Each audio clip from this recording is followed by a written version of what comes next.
Okay, so good morning, everyone.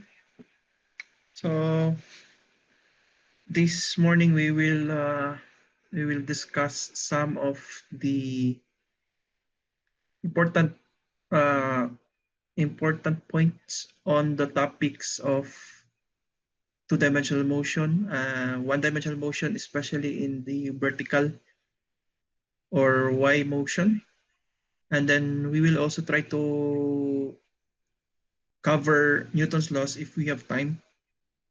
So for now, um, I hope that you already watched the videos that I mentioned last consultation. So now, naabay gusto ninyo i-clarify? Or gusto na lang, ako na lang moderate na lang ko sa importante nga points for one free fall or one dimensional motion under y axis, a vertical motion or one dimensional motion under the y-axis. Okay, so this will be our right? Ninth consultation.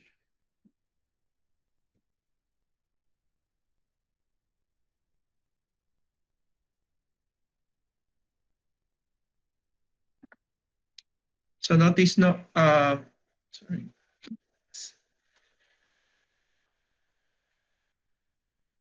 Ang ang vertical motion kay parehas ra gyapon siya sa horizontal motion, kaso nga lang uh, you need to change some of the parameters like for free fall. Uh, okay, so why one dimensional motion? One dimensional motion. This is in the y-axis.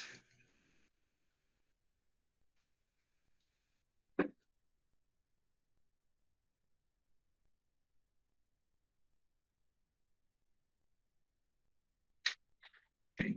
Now we know already that okay for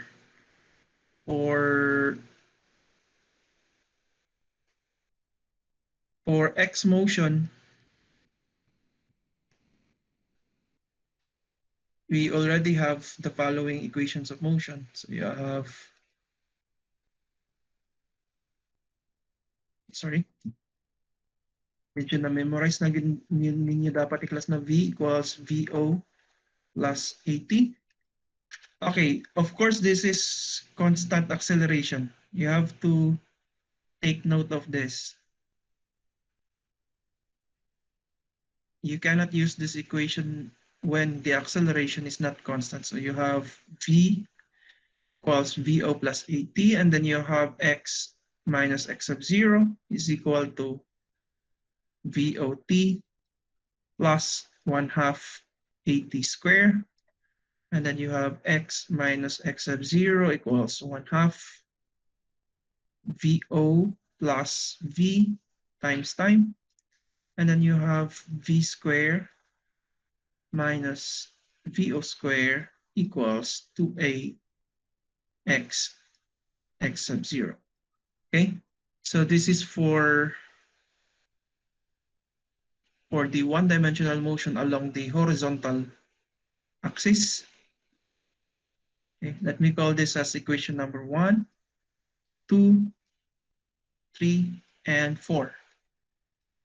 Now, under vertical motion, so this is a case wherein you have an object that is moving along the y-axis. Okay, so in this case, okay, this is your y-axis here. Okay, and then somewhat kung mag-create ka ng comparison sa imong horizontal axis, this is your horizontal axis. Now, under under free fall, okay, tawag nato ano niya free fall because we try to neglect the effects of air resistance.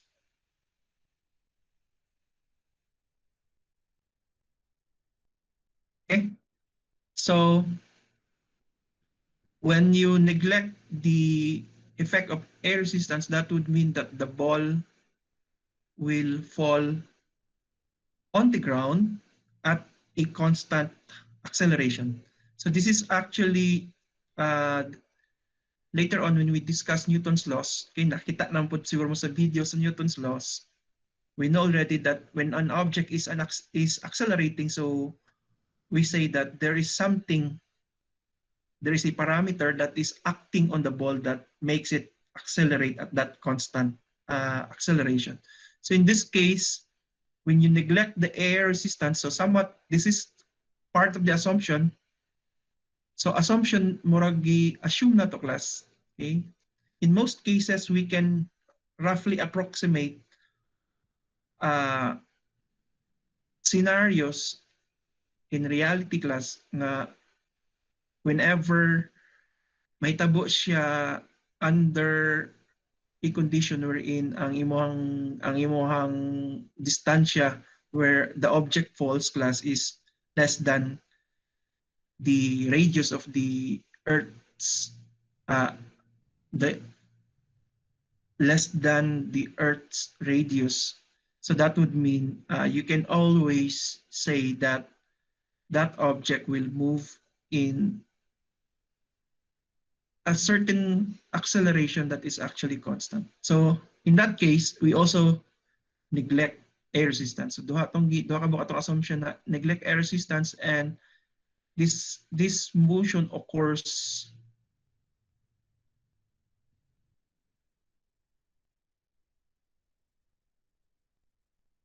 at a distance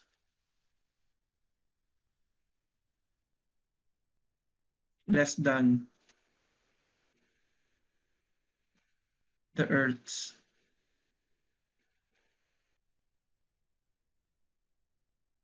radius. Okay, somewhat close to the nasa within the Earth's atmosphere. So you can always approximate that this one is moving at constant acceleration. So this ball will move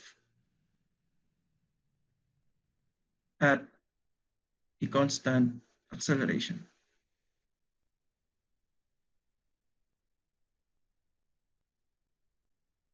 Now, free fall ang ato ang gitawag sa iya class because force of gravity ang nag-act sa bola, and then that creates an acceleration which is equal to the acceleration due to gravity. So the constant, okay, the constant acceleration here kay gitawag siya og acceleration due to gravity. Due to gravity. Okay, and we denote this by, sorry, we denote that by G. Okay, so if pangutanon mo later class, what will be the equation of motion? So, mao na itong ano, mao na ito ang goal always. So, we want to describe the evolution of the object as it falls down or it moves upward the ground or it moves downward. So, we try to ask, uh, sorry, are the equations of motion.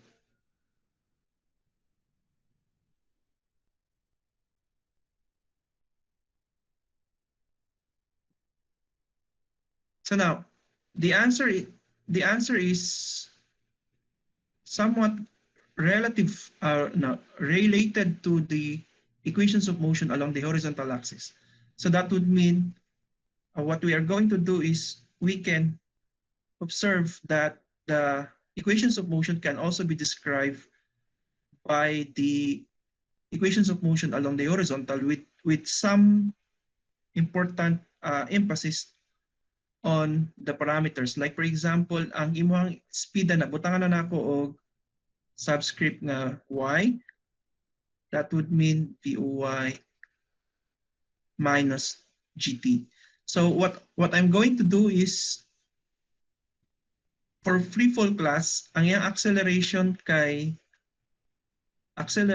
is replaced by negative of G. So we know already that ang negative na sign that tells us that the direction of the acceleration is downward. So for acceleration due to the acceleration due to gravity will always be directed downward. So that's why in our equations of motion, we just replace acceleration by minus g. And ang final velocity na to class or final speed, we just incorporate the subscript y to give emphasis that this is actually a case wherein ang imong object ay nag-move along the y-axis. So the same thing for equation number 2, we now replace the position in terms of y since this is now y motion. And then we have VOY t minus 1/2 gt squared. So again, this becomes negative here. This is negative because the acceleration is replaced by this minus g. Okay, so that's why the second term is negative. Now the third equation will become y minus y sub 0 equals 1/2 VOY plus VY times time. And then you have Vy square minus Voy square minus 2g y minus y sub 0. Okay, so this is now the important equations of motion class for free fall.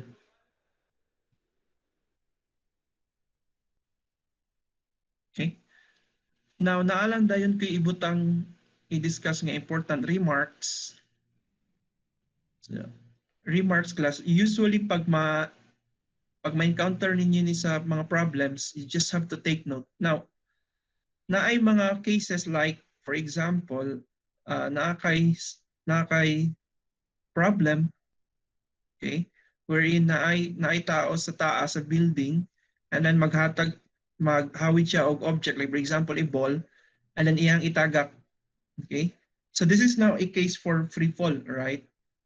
Now, ang mga problems usually ang condition kaya i-mention nila nga ilahang okay, mura bitaw initially ilang i-release. Initially kay release. Okay. So if makakita mo word nga release, so that would mean the initial speed is equal to 0 or the initial velocity is equal to 0. Basta buhian lang. Okay. Basta ang problem musulti lang buhian release. So that's the keyword class that the initial speed is 0. Now, second cases is when naakay certain okay.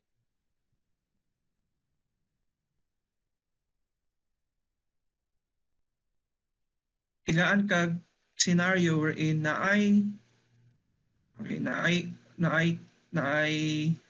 human being and then na siya ilabay nga object class. Like for example, ilabay niya ang object nga ball upward. So, iyang ilabay upward. So, saka ang ball until such time nga ang ball here and then okay. So naay hiwi lang no, but then you have to take note class na straight line na siya vertical. And then once nga iyang ilabay, so that would mean iyang magilabay no siya initial velocity. This is given. And then pag abot niya sa taas class na ay gitawag nato nga maximum height. You have to take note about this. So na gitawag nato nga maximum height, y maximum. Okay?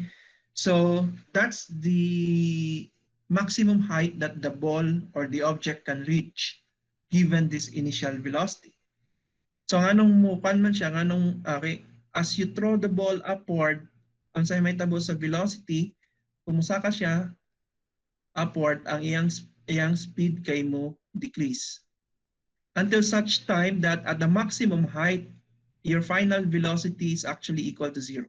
So dili na ihatag sa problem class. But then some yes, dili na siya usually ihatag sa problem, but you have to sa tawagan ni to take note of those important points kay naay mga problems like pangutan-on man ka what is the maximum height that the ball can reach. So dili niya ihatag ang final velocity. But then pag yung i-mention at the maximum height, so you have to take note that at the maximum height, the velocity there is actually 0. Okay, are you with me?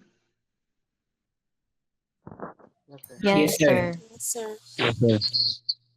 Okay, so manay common nga misconception man no. Another important remarks class kay this is a common misconception also for students. So as I've mentioned, paglabay nimo sa bola, as it goes up, the speed or the velocity decreases until such time that it reaches the maximum height and the velocity there becomes 0. So now the question is, what is the acceleration at the maximum height? Pilay acceleration at the maximum height? 0, sir. 0, yes. So that's why common na siya nga misunderstanding, okay, or misconception. Okay? So nga naman,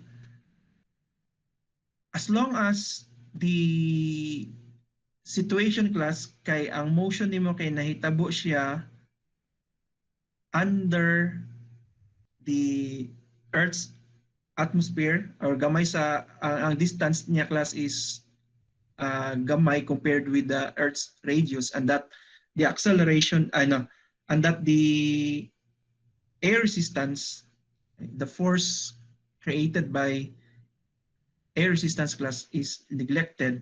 So we can say that the only force that is acting on this object class sa mga nag-free fall or sa mga object na nag-move vertically, ang mag-act niya nga force is the force of gravity. And that the force of gravity is always constant. So that is why this is also a case wherein kay motion with constant acceleration. So the idea that the acceleration is 0 at the maximum is wrong. Okay? The acceleration at maximum height, max height, is 0 is wrong. Okay? But the answer is actually imo acceleration dra is always g. Is always g. Okay. So again, acceleration is always minus g. Okay, that's and the value for that again. So since na may naiko ano, 8, sir. this is 9.8 meters per second square. Now, careful mo kung pangutan-on mo acceleration, that would mean acceleration is a vector quantity na ay direction. So we interpret the sign, negative sign here as the direction. So okay, of course, vertical motion mo na nino. Okay. So naay duha lang ka direction. It's either upward, going up, or downward, or going down. Now for acceleration due to gravity, we know that this is always directed downward. So kung pangutan-on mo acceleration, dapat na ay sign. Okay? So naa siya ay sign. So kung may what is the acceleration? So the acceleration, sir, is equal to minus 9.8 meters per second square. On the other hand, if pangutan-on mo what is the magnitude? Pag may nagigag magnitude of the acceleration, so we know that magnitude is absolute value of the acceleration. So that would mean you have to get rid of the negative sign. So your answer should be, what is the magnitude of the acceleration? So you would say it's 9.8 meters per second square, sir. So that's the answer. Again, the acceleration at the maximum height is not zero, but it's always constant, and that's equal to 9.8 meters per second. Regardless, class, kung asa siya dapita, whether ang ball na adani, ang ball na diri halfway, or na diri after the ball is released by the human being, so somewhat na adani ang bola, ang imong acceleration dana is constant. It's negative 9.8 meters per second square. Okay? So I think those are the important remarks, class, that you need to remember, you need to take note. Kay if malimtan ninyo na nga points, class, mulid na siya og sayop nga analysis, sayop nga answer. And then later on, kung magtudlo siguro mo, there will be a time that you will teach the subject, and then inyo pong itudlo po sayop po nga concept about free fall. Okay? Okay, sir. Okay, so unsa may pangutana, I think the examples were discussed also in the presentation of Ma'am Normie na dito sa iyang kuan. So parehas ra siya o set up, class, pag answer nato sa one-dimensional motion. But then ako lang gi-point out unsay nga change sa imong equation of motion. Ibutangan lang nato og y subscript nga y to indicate that this is free fall or vertical motion. And then acceleration nimo is always equal to minus g. So that's why ang imong terms na ni class na changes sa signs sa imong equation. So na negative every time na mo appear ang imong acceleration. Okay? Okay, sir. Okay, sir. Okay. So now, naapoy another nga class, another nga remarks nga dapat ninyo timan-an po. Okay, so ako lang i-add diri gyapon nato makita. Now, kung i-measure nimo ang time pagpasaka sa bola, so butang nako up, okay, the time nga ma-spend pagsaka sa bola para ma-attain ang maximum height, class, okay, time up, max height, di na lang, y max. Okay. So ang oras nga pagpasaka, class, para ma-achieve ang iyang y maximum height is the same with the time, okay, pagpanaog.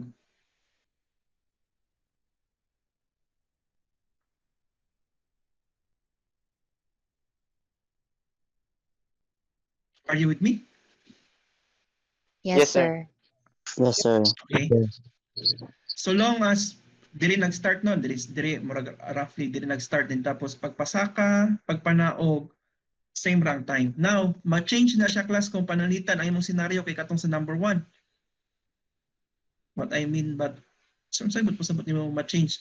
Then na may problem nga ilabay niya ang bola pasaka. Labay ang bola pasaka, and then ma-achieve niya ang maximum height at some point here. Gitawag nato diri dayon nga maximum height. This is the maximum height. Okay. Kini siya here na level, this is y maximum. And then ang mitabo, of course, gravity will pull the object downward, so that's why mubalik siya. And then just after moabot siya sa level diri sa imong human being class, na miss og salo sa imong sa human being. So na miss niya og salo. So may tabo kay matagak ang imong ball padulong sa ground. Okay, that's the ground. So of course now ang time pagpasaka nimo dani T up nga maabot ang maximum height og T down. Of course kung ang T down nimo kay kini naman ang entire. Okay? So dili ni siya the same. Okay? Dili nimo ni siya ma-observe. Are you with me? Yes, sir. Yes, sir. Sir. Okay. So ang gikan sa maximum height padulong diri sa ground kay dili siya equal ani nga time padulong dara. But unsa na the same class, ang kining time pagpasaka, kining nga height pagpasaka padulong dadto og time noon nga kung gusto nimo na equal nga time pagpanaog diri ra ang kutob kini nga level para sa nga time. So pwede din mo ni tawagon nga T down. But kini T down ni padulong sa ground. This is longer. This is longer than this. So mas dugay ni siya class kontra ani. Kini siya o kini siya kay parehas na sila nga time. So take note ang ilang height class kay parehas na ay gitawag nato kay symmetric. Okay? So na ay symmetric class meaning parehas ang imuhang left side o ang right side. Okay? So mo nay timan-an ninyong remarks for free fall. Kaya usahay man pud good class na problem nga pangutan-on ka what would be the speed of the ball, by of the ball just before it hits the ground. So kabalo ka kung hit na siya sa ground, ma-zero gina siya kay na ma-force man siya stop. But then just before it hits the ground, so mura bitaw kuan somewhat when the ball approaches pa lang gyud near the ground, so somewhat you can approximate that the height is 0. So pangutanon ni ka pilay imuhang maximum speed or velocity at that particular moment. So ang importante nga parameter dito kay mo kuan man siya class mo sa tawagan ni mo relate din siya dayon kinahanglanon nimo ang time, total time. So now ang total time din nimo dayon kay ang total time nimo kay you need this time and then kining time nga kini and kana. So murag importante ang parameter sa time para ma-solve nimo ni. So you need to determine this, solve this first before you solve the final speed. Okay?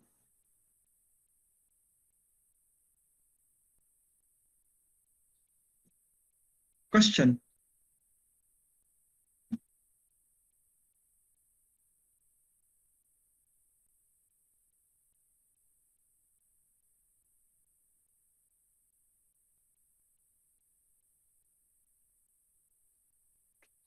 Naipangutaan na si Mr. Ompat sa iyang give. Excuse me, sir, nawala ang presentation, sir. Nawala ang presentation?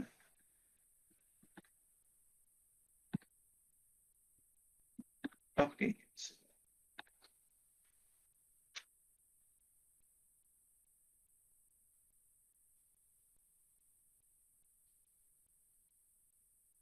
Nalanto naman ninyo ang video sa free fall motion, no?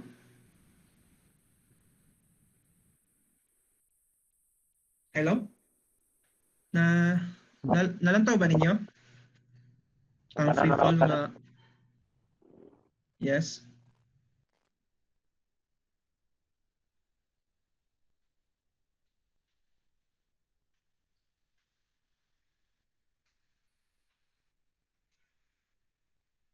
Nalantaw ba? Isa to, si? Katong gisan mo, sir. Katong sa Google Classroom nga kwan, I think before na ako gihatag ang link sa Newton's laws o sa o katong 2D and 3-dimensional motion. So naay ko nito, naay discussion dito ni Ma'am Normie about free fall. So naay mga examples dito, like for example nagsakay og hot air balloon ba to nga scenario na nakuan lang ako na hinumduman na ako to nga cases or nga case or situation, but then ang parameters dili na ko makay matiman-an, but then you can always use the equations of motion nga atong gi-discuss dani. In this case kini silang pat here, this one magamitin niyo siya, and then you just have to take note of the important things class nga ako ang gihatag diri or gi-mention ako sa remarks. Okay, so mao man na yung mga importante nga dapat ninyo timan-an. Kay after this I want to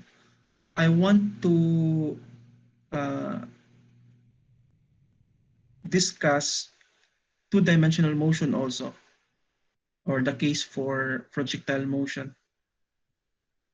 Kay ang projectile motion class is just a combination of the one-dimensional motion along the x-axis and the one-dimensional motion along the y-axis or the free fall motion. So but then naalang gyapoy timan-an nato nga mga importante nga mga points kay ang kani siya nga scenario, ang projectile motion kay mura bitaw kuan na ay duha ka panghitabo. Nimo ay duha ka panghitabo at the same time, or mura bitaw na duha ka panghitabo nga na-combine. So kung i-analyze nimo siya separately, it turns out that dili di siya complicated. Dali ra day nimo siya i-analyze. But then of course, lisod siya nimo sabton if dili pa nimo masabtan ang one-dimensional motion along the x and along the y or the free fall.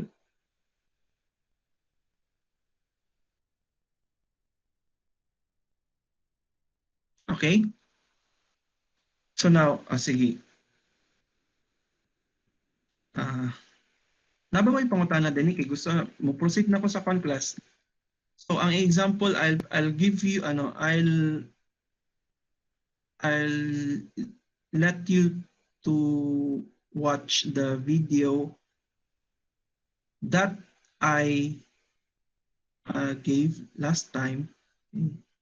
I want you to rewatch it and then study those problems. Karon gusto na ako I will tackle the other topic after free fall, which is actually the two-dimensional motion. 2D motion or the projectile motion.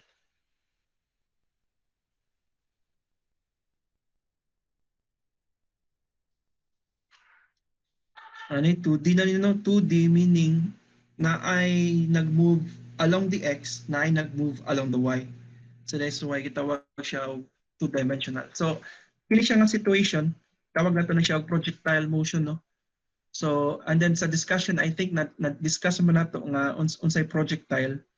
Projectile is just, kung ato lang i-recap class, projectile kay nakay objects. Nakay object, for example, a ball, and then tigaan mo siya og initial velocity. Say for example, tigaan mo siya og initial velocity VO. Ay mong scenario ni somewhat na ay person dani ka iyang sipaon ning bola class, and then this will make the ball propel on this direction. So nakay object, kitigaan mo initial velocity or initial speed, and then the object class moves in a way that it follows a path determined entirely by the effects of air resistance and gravity. So that's a projectile. So ang nakay object nga na ay nagitigaan nimo speed class imong gisipa, and then after that nag-move siya in a way nga ang path nga iyang gibuhat, this is a path, ang tawag nato sa path kay trajectory, wherein ang kini siya nga trajectory class kay determined entirely by the effects of air resistance and gravity. So meaning kana siya nga path, kana siya nga trajectory kay resulta na siya sa epekto sa air resistance and gravity. Okay? But then I want to, okay. So nganong two-dimensional motion ni siya, it's because nakahibalo ka nga nag-move ang imong object padulong dani, this is horizontal motion. And at the same time ang imong object kay nag-move siya upward. This is Y motion here. So that's why this is called two-dimensional motion. Now, sir, dapat ba may mag-worry about aning nga topic? No. No, you don't, because we know already class for horizontal motion, we know already that we have the 4 equations for horizontal motion, and we also have the equations of motion for vertical motion. Okay, that's under the free fall na case, we have the corresponding equations for that situation. But what I'm going to add here, class, or emphasize is that for projectile motion, ang inyong timan-an is that here the assumption is, again, first air resistance is neglected.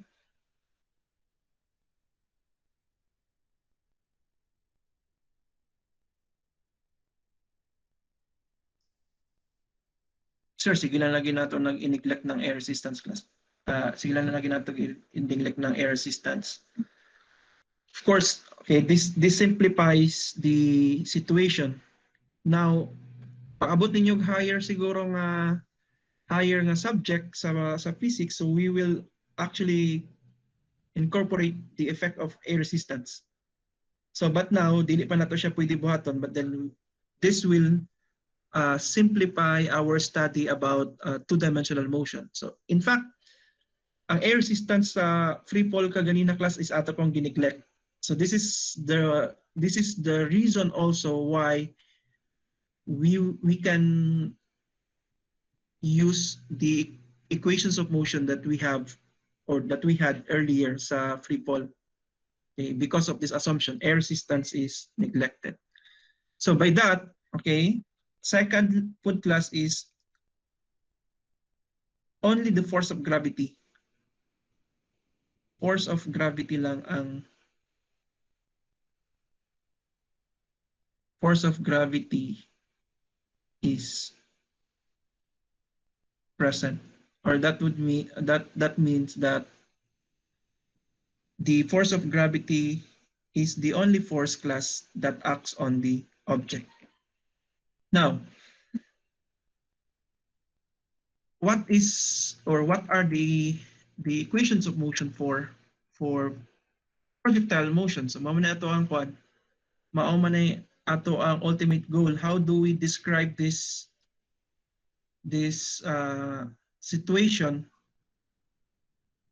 or saan mo pag-describe, class, saan mo pagkaibalo sa mga informations nga gusto nimo investigahan at later time. So that can be answered when you look at the equations of motion. So unsa may equations of motion for projectile?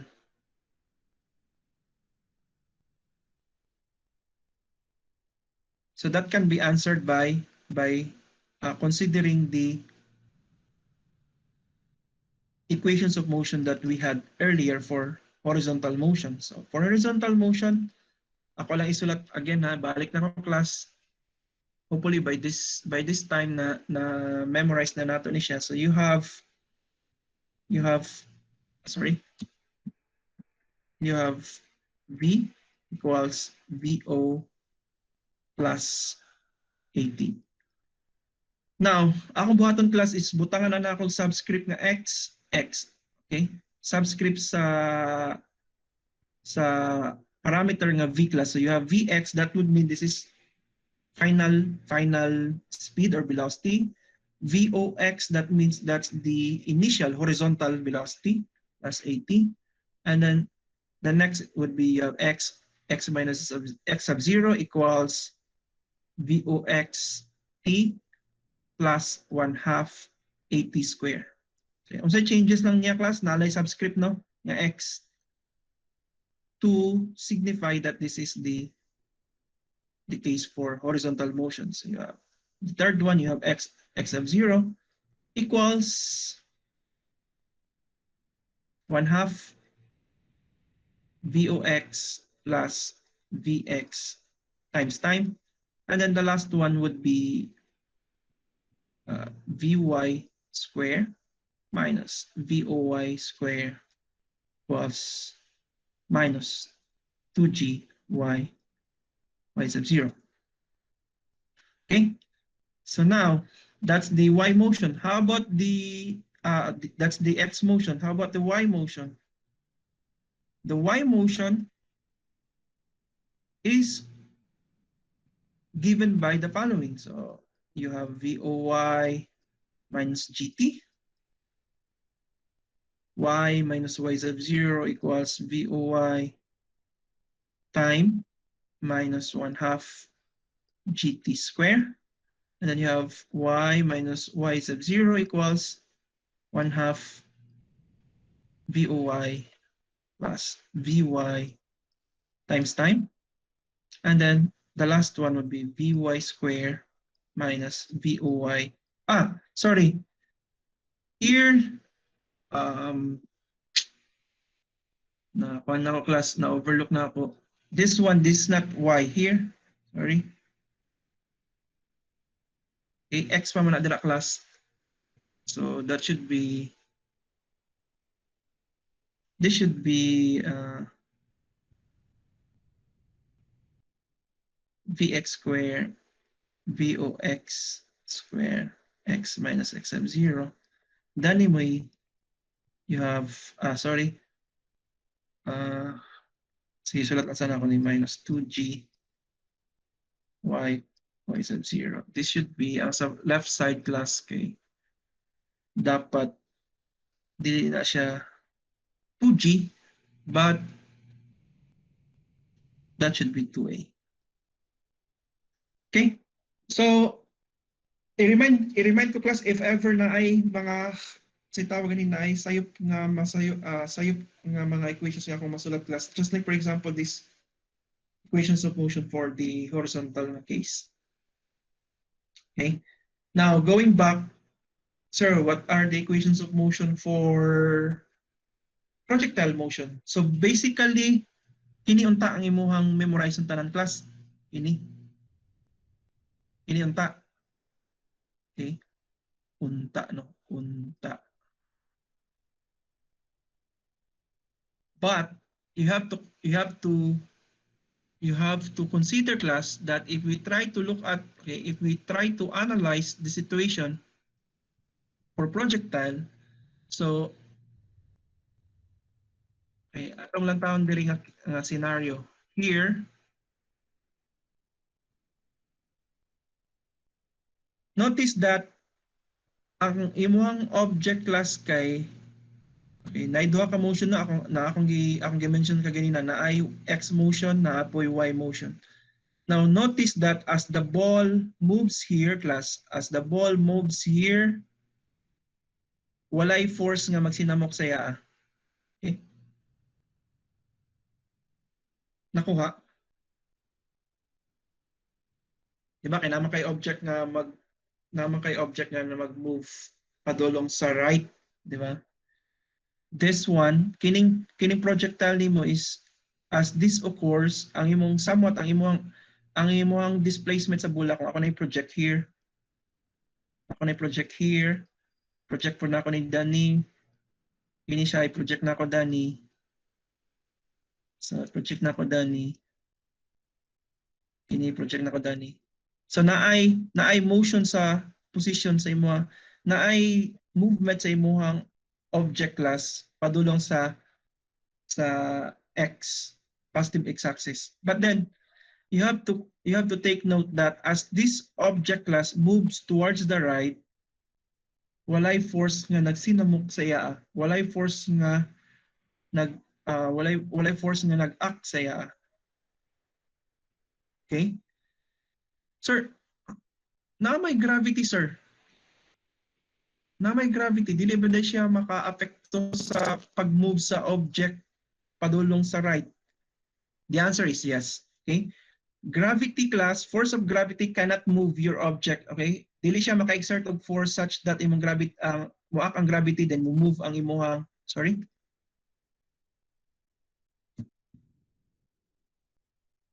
Sorry. Okay.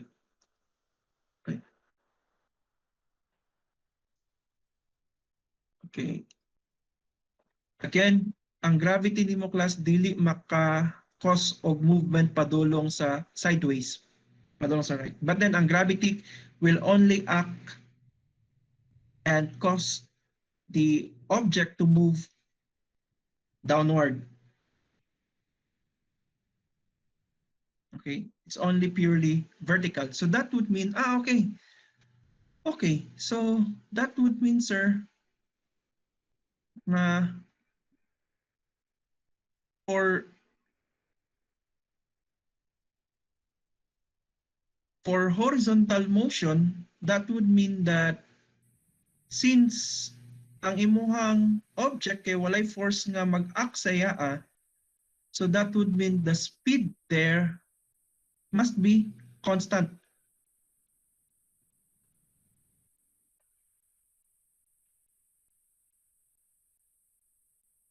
Are you with me? Yes, Yes, sir. sir. Yes, sir. Okay? So again, ang motion sa object, dire kay bola man, no? Gamito lang na ako ang word nga bola. So ang pag-move sa bola padulong sa right class kay walay force nga nag-act sa iya. So that's why kung walay force nga nag-act sa iya, Galileo tells us that if walay mag-act nga force sa imong object, dapat ang object mag-move siya at a constant speed. So dili na siya muhunong class kung walay kuan. Okay? That's the property of inertia. Inertia is the property of an object class to continuously move if walay force nga mo counteract sa iyahang movement. So by that, so we could say, okay, for sa atong analysis, since the velocity is constant, okay, select siguro word, since the velocity or the speed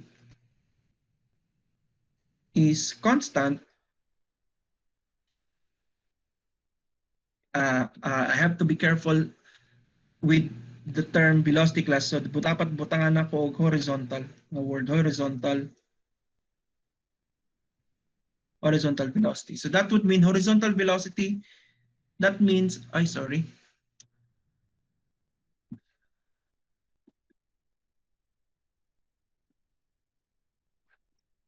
Okay.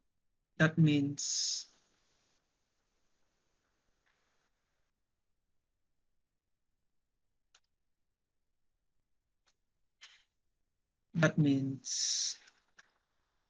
ang imong Vx is equal to V0x. Okay? Horizontal class means na ay kining subscript na x. Okay? Constant means equal ang imong initial o final na horizontal speed. Okay? Now, if this is true, okay, if this is the case, sorry, if the horizontal speed class is constant, so that would tell us that the acceleration is actually 0. Are you with me? Yes, sir. Okay? Yes, Kaya sir. nga naman, acceleration is the change of the horizontal velocity over time. Now, kabula na nga delta, that means Vx minus V0x over t minus t sub 0. But then, since ang imuhang horizontal speed or velocity is constant, that would mean this one here, ang numerator nimo kay this becomes 0. 0 divided by any number is 0. So that would mean the entire acceleration is actually equal to 0. Okay?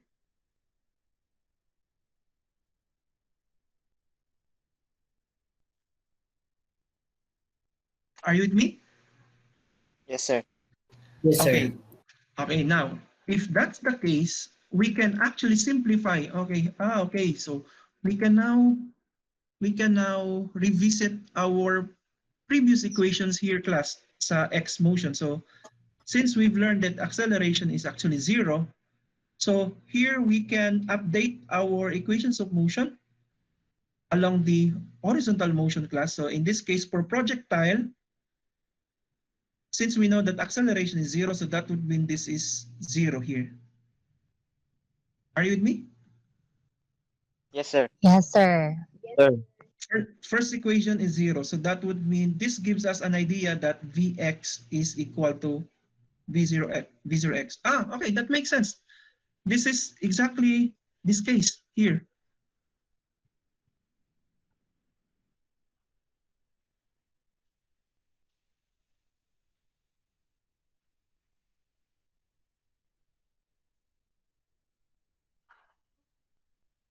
Okay? Okay. Now, how about the second equation? Okay, same na acceleration diri. This is also 0. Tama? Are you with me? Yes, sir. So ang mahitabo sa imong equation, this becomes x minus x sub 0 equals Vox t. Okay, or mabilin. Now how about the third equation? Since we know that Bx is just equal to Vox, I can simplify equation number 3. Okay? I can simplify equation number 3. Okay, so this is equation number 3. Okay? Notice that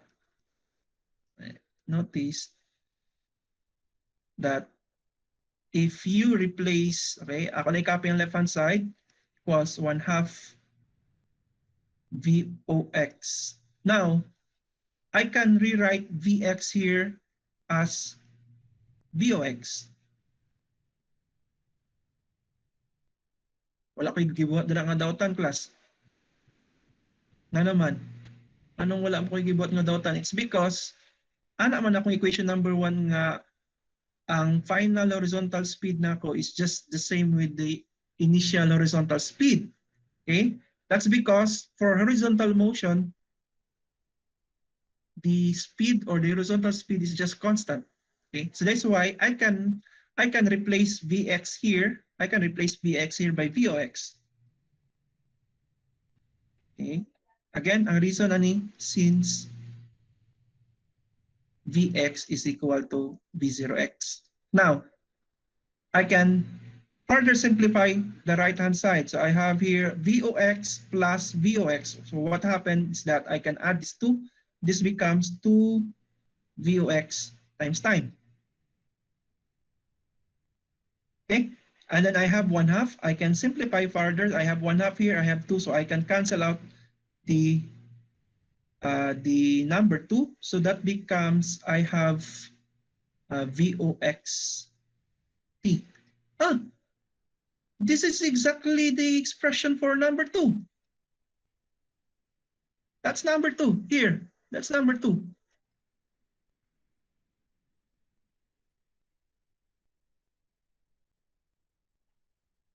Are you with me? Yes, sir. Yes, sir. Yes, sir. Okay. Okay, so now, how about the last one? For the last equation, acceleration is 0. So that would mean the right-hand side is 0. So ako ni siyang kopyawan na here. Ang mabilin niya, class, sulat na ko, Dani. Sorry, sulat na ko, Dani. Ang mabilin is you have Vx square minus V0x square is equal to 0 since acceleration is 0. Now, what I'm going to do is I will transfer this to the right side. So that becomes Vx square equals V0x square. Okay? Walang i-transfer sa right side. Negative ba na siya? Ma-change ang negative into positive. Now, what I'm going to do is I'm going to apply square root both sides. So that will give us Vx is equal to V0x. Okay. Again, this is exactly equation number 1.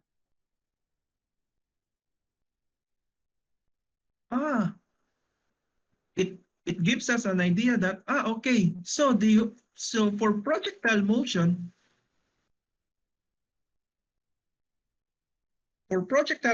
class, what you need are the following equations. So ang imong timan-an class is you have to take note that Vx is equal to V0x and that x minus x of 0 will give us Vox t. And katong remaining equations for the y. Okay, so for the y, you have to take note of those things. So you have Voy minus gt. Sorry. So you have y minus y sub 0 equals Voy t minus 1/2 gt square. And then you have y, hindi na siya respond, no? So you have y minus y sub 0 equals 1/2 Voy plus Vy. Okay, mura na daw. Naging akong 1 plus. Try some. Vy times time. And then you have Vy square minus Voy square minus 2Gy minus, sorry.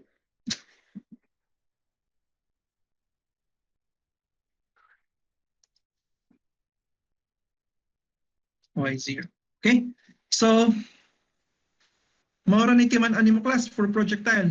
Instead nga 8, naara kay, actually, hindi na lagi na yung kailangan ni siya memorize din kini class. Kining number 1. But then ako na lang na siya isulat for you to be reminded that the horizontal speed is constant. So this is the equations of motion for projectile class, projectile motion. So this is the equations of motion.